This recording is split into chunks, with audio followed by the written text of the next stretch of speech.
Senin 16 Maret 2020, Presiden Jokowi menyampaikan kebijakan kepada masyarakat untuk belajar, bekerja, dan ibadah di rumah.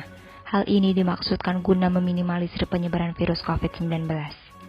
Idris Idham selaku Ketua Umum Federasi Serikat Pekerja Farmasi dan Kesehatan Reformasi menyatakan bahwa perusahaan diminta untuk mengikuti anjuran pemerintah mengenai kebijakan untuk mempekerjakan karyawan di rumah selama 2 minggu ke depan dengan tetap membayar upah mereka. Sayangnya kebijakan ini tidak dibarengi dengan realita yang ada. Masih banyak sekali karyawan yang harus bekerja di luar rumah. Tenaga kesehatan misalnya. Atau pekerjaan lainnya seperti pegawai supermarket, buruh pabrik, pelayan restoran, pegawai bank, supir, satpam, dan jenis pekerjaan lainnya. Setelah ini akan kami tampilkan hasil wawancara singkat kami dengan para karyawan yang masih harus bekerja di luar rumah walaupun terancam untuk tertular virus COVID-19 ini. Yang pertama, kami melakukan wawancara dengan salah satu distributor obat yang berdomisili di Surabaya.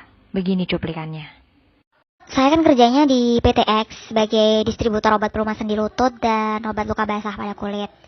Perusahaan ini tuh satu-satunya yang ada di Surabaya. Jadi kalau misal di masa-masa COVID kayak gini, saya tetap harus kerja, tetap harus ngantar ke farmasi-farmasi rumah sakit obat-obatnya dan menemuin beberapa dokter lah di sana kayak sebagai bentuk visitasi gitu. Sebenarnya saya agak khawatir karena ya gimana ya, pekerjaan saya ini nggak bisa gitu loh kalau cuma dikerjain dari rumah. Kita harus pergi ke rumah sakit, harus berkunjung ke sana. Sedangkan kita tahu sendiri gitu, rumah sakit bukan tempat yang aman untuk kondisi saat ini. Intinya buat kesehatan jelas banget kalau terancam tuh jelas banget terancam. Sebenarnya kalau ditanya ada rasa takut. Cuma ya gimana ya, kalau nggak kerja saya nggak digaji gitu loh.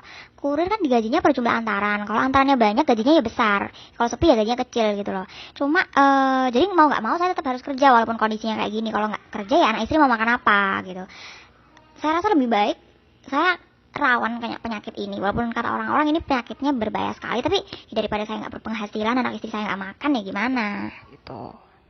Banyak sekali ya ternyata problem yang harus dihadapi oleh para pekerja yang terpaksa harus bekerja di luar rumah. Walau begitu, tenang saja, kami akan bagian strategi mengendalikan stres agar pekerjaan kalian tidak terganggu akibat kecemasan yang melanda soal bahaya COVID-19 ini.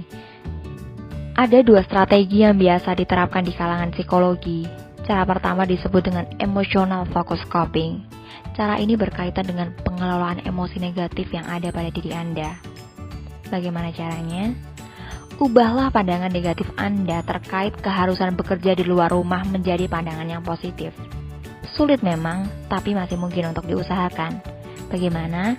Yaitu dengan bersyukur karena masih memiliki pekerjaan serta masih bisa mendapatkan penghasilan untuk memenuhi kebutuhan keluarga. Tidak semudah itu ya mempraktekannya, tapi semoga berita ini membantu Anda untuk sedikit mengucap syukur. Karena di luar sana banyak sekali pengusaha yang terus merugi karena pandemi COVID ini. Akibatnya, banyak karyawan yang terpaksa dirumahkan. Berita ini tentu saja didukung oleh pernyataan dari Menteri Ketenagakerjaan Ida Fauziah yang menyampaikan bahwa Kementerian Ketenagakerjaan telah mencatat sebanyak 74.430 perusahaan telah merumahkan 1,2 juta pekerja. Yang artinya 1,2 juta pegawai sudah berpotensi besar menjadi korban PHK. Maka dari itu, meski Anda masih harus bekerja di luar rumah, tetaplah melihat sisi positif di balik semua ini dan tetaplah bersyukur, karena setidaknya Anda masih bisa mendapatkan penghasilan per bulan. Strategi kedua disebut dengan problem focus coping. Strategi ini terkait dengan penyelesaian masalah langsung ke sumber masalah. Hal yang bisa kamu lakukan adalah, pertama, bawalah hand sanitizer di saku. Kedua, gunakan hand sanitizer setiap kali tangan Anda menyentuh uang, gagang pintu, dan peralatan-peralatan lainnya di luar benda-benda pribadi. Ketiga, pastikan tangan Anda sudah dalam keadaan bersih ketika Anda hendak menyentuh muka.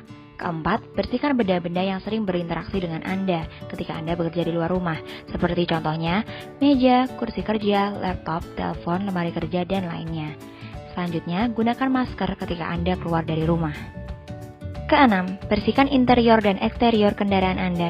Kemudian, lepaslah sepatu Anda ketika hendak memasuki rumah. Selanjutnya, langsunglah mandi dan mencuci rambut. Cuci seluruh pakaian yang sudah Anda gunakan untuk bekerja di luar rumah. Kemudian, bersihkan benda-benda yang Anda bawa ketika bekerja di luar rumah, seperti misalnya dompet, handphone, dan benda-benda lainnya. Barulah setelah itu Anda dapat berinteraksi dengan seluruh anggota keluarga.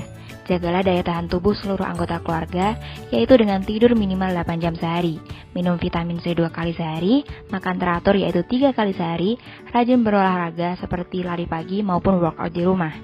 Jagalah mood dan pola pikir Anda, karena dengan mood yang baik dan pola pikir yang positif tentu juga dapat berperan dalam peningkatan daya tubuh Anda menjadi lebih kuat. Dan yang terakhir, ingatlah berdoa untuk keluarga dan untuk masyarakat Indonesia agar segera terbebas dari pandemi COVID-19 ini. Jadi itu tadilah tips-tips yang bisa Anda terapkan untuk mengurangi kecemasan Anda ketika harus bekerja di luar rumah. Maka dari itu, jangan lupa untuk mencatat, menerapkan, dan menjadikan hal-hal tersebut menjadi kebiasaan baik. Good luck ya! Semoga tips tadi membantu, and see you next time.